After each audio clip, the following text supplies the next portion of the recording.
ఓం నమో నారాయణాయ. ఓం నమ శ్లోక విరాజిత దివ్య స్వరూపిణ్యే నమ. ఎంతటి అద్భుతమైన నామస్మరణ! ఈ మంత్రాన్ని ఎప్పుడైనా విన్నారా మీరు? కొత్తగా ఉంది కదూ. దీనికి అర్థం కూడా చెప్తాను. ఎందుకంటే ఒక మంత్రం చదివినప్పుడు దాని అర్థం కనుక తెలిస్తే మనకి ఇంకా దాన్ని చదవాలనిపిస్తుంది కదా. అందులోనూ తెలుసుకోవడంలో తప్పు లేదు కదండి అర్థం. అందుకే చెప్తున్నాను. కానీ మనం ఏదైనా మంత్రం కానీ శ్లోకం కానీ చదివి దాని అర్థం తెలుసుకుంటే ఇంకా మంచిది. అందుకే చెప్తున్నాను, వినండి. ఓం నమ శ్లోక విరాజిత దివ్య స్వరూపిణ్యై నమ. అంటే ఓం అంటే ఓం ప్రణవనాదం, నమ అంటే నమస్కారం, శ్లోకం అంటే శ్లోకం, పవిత్రమైన శ్లోకం. విరాజిత ప్రకాశిస్తున్నటువంటి, దివ్యమైనటువంటి, పవిత్రమైనటువంటి, స్వరూపిణి ఆ రూపము కలిగినటువంటి ఆ జగన్మాత అని. నమ అంటే నమస్కారం అని. అంటే పవిత్రమైన శ్లోకాలలో, అక్షరాలలో, మంత్ర రూపాలలో దేదీప్యమానంగా ప్రకాశిస్తూ కొలువై ఉన్నటువంటి ఆ శబ్ద బ్రహ్మ స్వరూపిణికి అయినటువంటి ఆ జగన్మాతకు నా మనపూర్వక ప్రణామాలు అని అర్థం. ఇంత చిన్న మంత్రం అంత పెద్ద అర్థం వస్తుందన్నమాట. ఇలాంటి పవిత్రమైన నామంతో ప్రారంభించడం అంటే మనము సాక్షాత్ ఆ సరస్వతీదేవిని, ఆ లలిత అమ్మవారిని మన నాలుగు పైన హృదయం లోపల ప్రతిష్ఠించుకోవడమేనండి. ఈ నామం సాధారణమైనది కాదు. సాక్షాత్ ఆ పరమేశ్వరి, ఆ శబ్ద బ్రహ్మ స్వరూపిణి. అంటే ఆమె కేవలం విగ్రహాల్లోనో పటాల్లోనో మాత్రమే కాదు, మనం భక్తితో రోజు చదివేటువంటి సౌందర్యమైనటువంటి పవిత్రమైన శ్లోకాలలో, అక్షరాలలోనే ఆ తల్లి జీవకళతో కొలువే ఉంటుందట. అందుకే ఏం చెప్తున్నారు అందరూ, కలియుగంలో ఈ నామస్మరణకు, భగవంతుని దివ్య రూప వర్ణనను వినడానికి, అంటే చెప్పడానికి వినడానికి మించినటువంటి తరుణోపాయం మరొకటి లేదు అని చెప్తున్నారు. అదండి దాని అర్థం. ఇక మనము ఈ రోజు మన శ్లోకంలోనికి వెళ్ళిపోదాం. ఈ సృష్టిని శాసించేటువంటి ఆ ముక్కంటి అంటే ఆ శివుడు సైతం ఎవరి చూపులకు దాసోహమంటున్నాడో తెలుసా? పరమేశ్వరుడు ప్రశాంత గంభీర హృదయాన్ని కరిగించి తన వైపు తిప్పుకోగల అమోఘమైన శక్తి ఆ జగన్మాత కనుచూపులకు ఉందండి. శంకరాచార్యుల వారు మైమరచి వర్ణించినటువంటి ఆ కనుల వైభవాన్ని, ఆ చూపుల వెనక ఉండేటువంటి ఆ రహస్యాన్ని కనుక తెలుసుకుంటే మనందరి జన్మ ధన్యమైపోతుందన్నమాట. మరి ఆ శ్రీ ఆదిశంకరాచార్యుల వారు ఆ హృదయం ద్రవించి మైమరచి అల్లినటువంటి ఆ అక్షర మాలికను మనోనేత్రంతో వీక్షిస్తూ పరమ పవిత్రమైన మంత్ర సదృశమైన సౌందర్యాలలోని 52వ శ్లోకాన్ని మనమందరం ఇప్పుడు అత్యంత భక్తి శ్రద్ధలతో శ్రవణం చేద్దాం.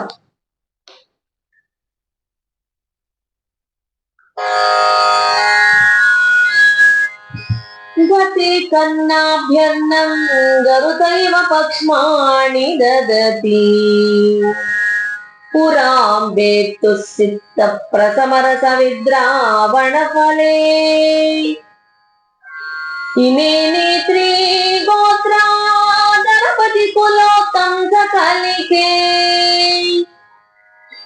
తవా కన్నా పృష్ట స్మరసర విలాసం కలయత.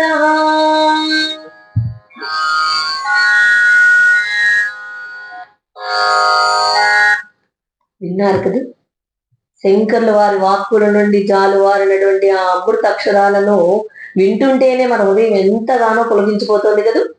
ఇప్పుడు ఈ పవిత్రమైన శ్లోకంలోని ప్రతి పదంలో దాగి ఉన్న ఆ గూఢమైన భావాన్ని భక్తి రసంతో ఒక్కొక్కటిగా ఆస్వాదిద్దాం. గతే కర్ణాభ్యర్ణం గరుత ఇవ పక్ష్మాని దదతి.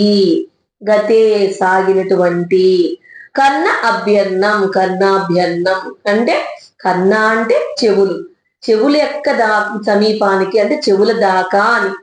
గరుత ఇవ, గరుత ఇవ, గరుత ఇవ అంటే పక్షి యొక్క రెక్కల వలె, పక్ష్మాణి కనురెప్పల వెంట్రుకలను, దధతి కలిగి ఉన్నవి, ధరించినవి అని. ఇక్కడ దీని అర్థము, ఈ పాదంలో ఆ జగన్మాత లలితాదేవి కన్నుల రూపాన్ని శంకరాచార్యులు వారు ఎంత అద్భుతంగా వర్ణించారో చూడండి. అమ్మవారి కళ్ళు మనలాగా చిన్నగా ఉండవట. ఆ విశాలమైన కళ్ళు ముఖంపై నుంచి అలా సాగి సాగి చివరికి ఆమె చెవుల దాకా వెళ్ళాయట. అంటే అంత పెద్ద కన్నులు అని అర్థం. అలా చెప్తున్నారు ఆయన.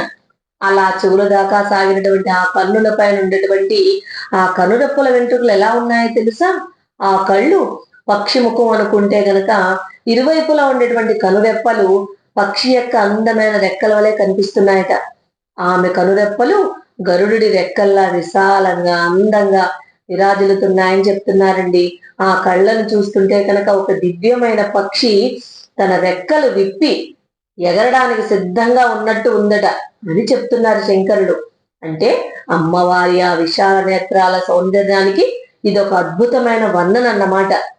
ఇక రెండవది, పురాంభేత్తు సిత్త ప్రసమరస విద్రావణ ఫలే. పురాంభేత్తు అంటే త్రిపురములను సంహరించిన వాడైనటువంటి ఆ పరమశివుని యొక్క, అంటే త్రిపురాసులను సంహరించిన వాడు అని. చిత్త మనసు నందలి, రసమ రస వైరాగ్యం అనే రసాన్ని, అంటే నిశ్చలమైన ప్రశాంతత, విద్రావణ పూర్తిగా కరిగించి వేయడమే, ఫలే అంటే ముఖ్యమైన ప్రయోజనముగా ఉన్నది అని అర్థం. అంటే ఈ ఒక్క లైన్ లోనే శంకర భగవత్పాదులు ఒక అద్భుతమైన పరమార్థాన్ని ఇమిడ్చారు. ఏంటంటే ఇక్కడ శివుణ్ణి పురాంభేత్తు అన్నారు. అంటే త్రిపురాసులను సంహరించిన మహాసూరుడు లయకారుడు అని. కామదేవుడు అంటే మన్మధుడు తన బాణాలు వేసి శివుని తపస్సును భంగం చేయాలని చూస్తే గనక ఆ ముక్కటి తన మూడో కన్ను తెరిచి ఆ మన్మధుడినే బూడి చేసేశాడు కదా. ఇది అందరికీ తెలిసిందే.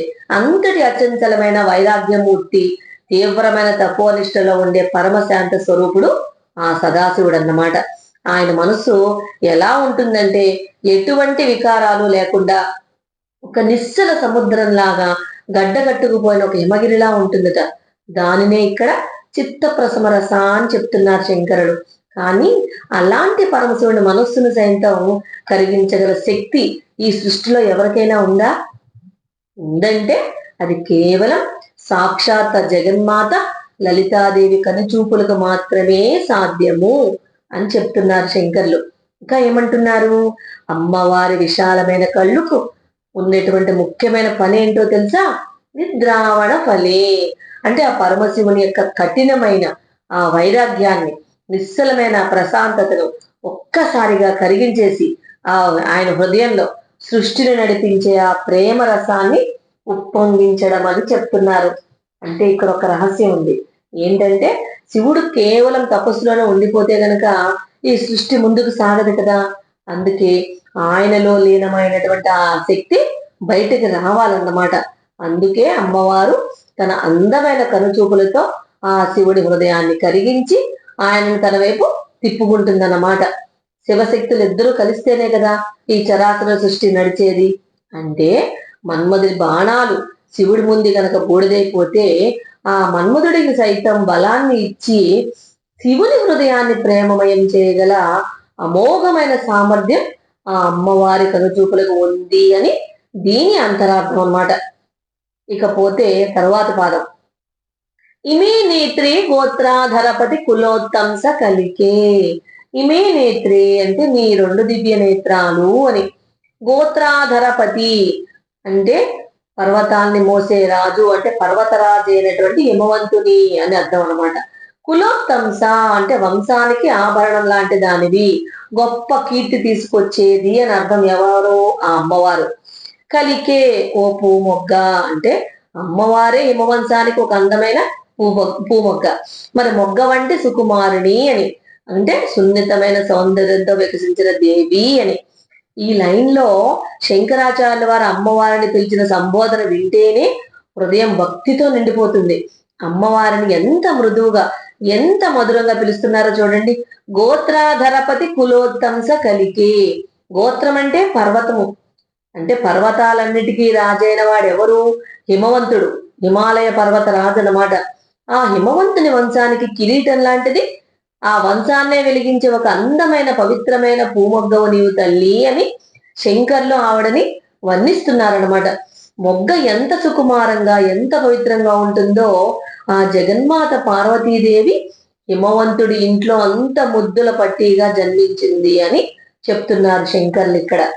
అలాంటి దివ్యమైన ఓ మొగ్గ వంటి తల్లి, ఓ హిమవంతుని హిమవంశానికి ఆభరణం వంటి పార్వతీదేవి, ఓ సుకుమార సౌందర్య రాశి అంటున్నారు.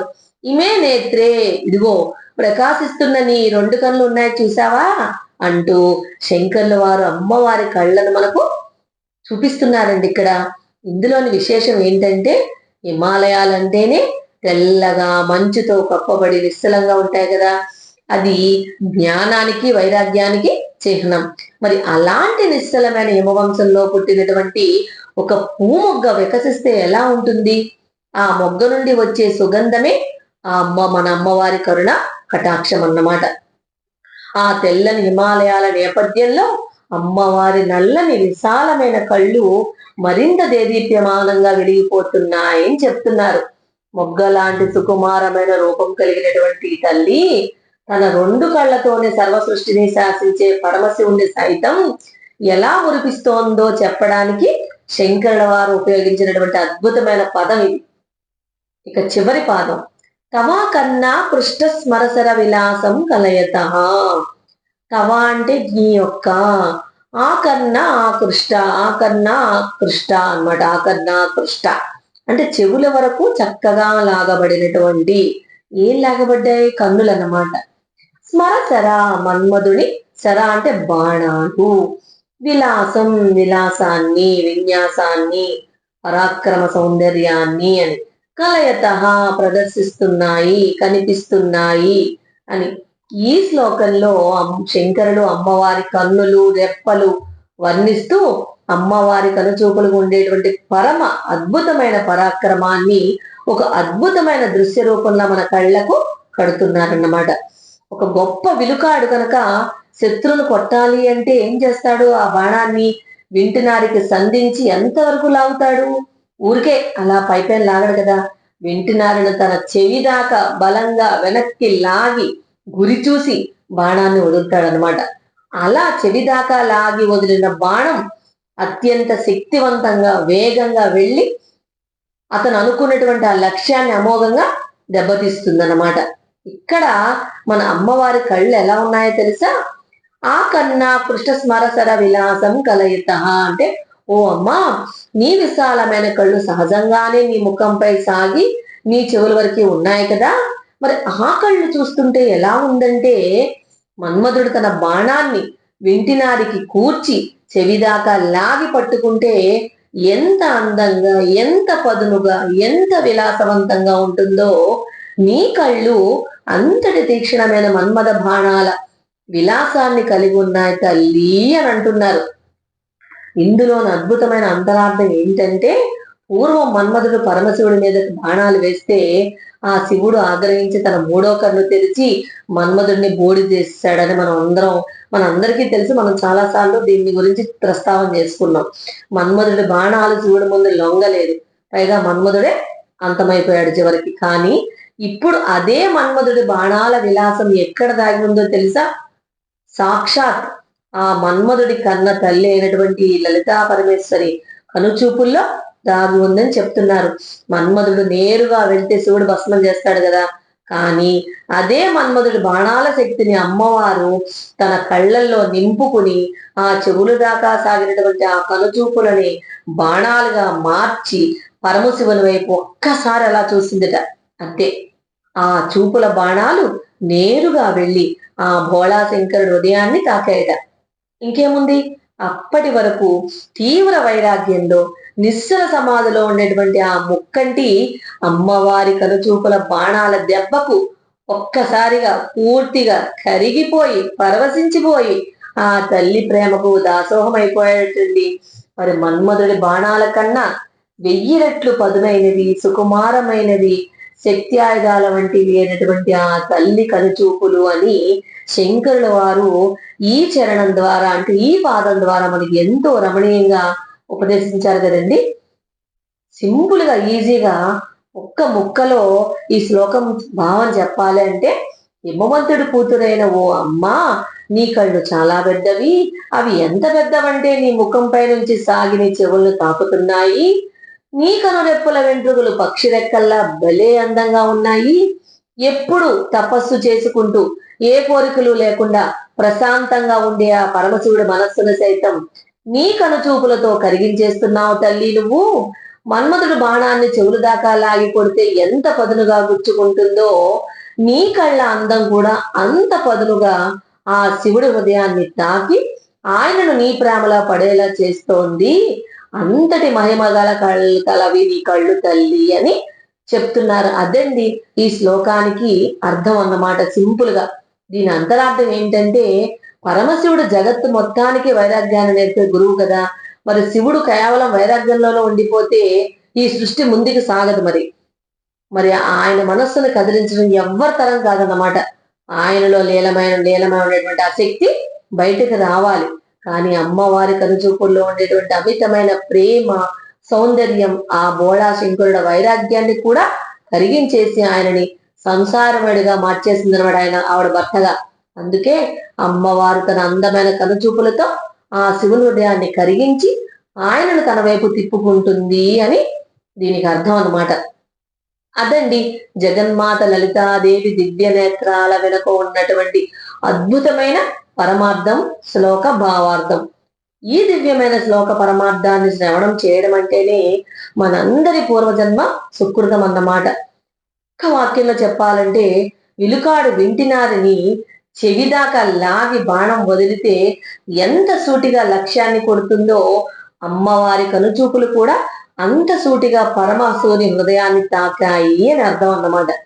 ఏ కనుచూపులైతే సాక్షాత్ ఆ పరమశివుని హృదయాన్ని కరిగించి లోకానికి అర్ధనారీశ్వర రూపంతో సృష్టిని ప్రసాదించాయో, అదే కరుణామయ వీక్షణాలు ఈ వీడియో చూస్తున్న మీపై, మనపై, మనందరి కుటుంబంపై ఎల్లప్పుడూ ప్రసరించాలని, మీ జీవితాల్లోని కష్టాలన్నీ ఆ తల్లి చూపులతో కరిగిపోవాలని, ఆ భోళా శంకరుడిని, ఆ జగన్మాతని మనసారా ప్రార్థిస్తున్నానండి. ఇలాంటి మరెన్నో ఆధ్యాత్మిక విశేషాలు, దివ్య శ్లోకాల పరమార్థాలు తెలుసుకోవడానికి మన ఛానల్ని ఇప్పుడే సబ్స్క్రైబ్ చేసుకోండి. ఈ జ్ఞానామృతాన్ని మీ వాళ్ళందరికీ షేర్ చేయండి.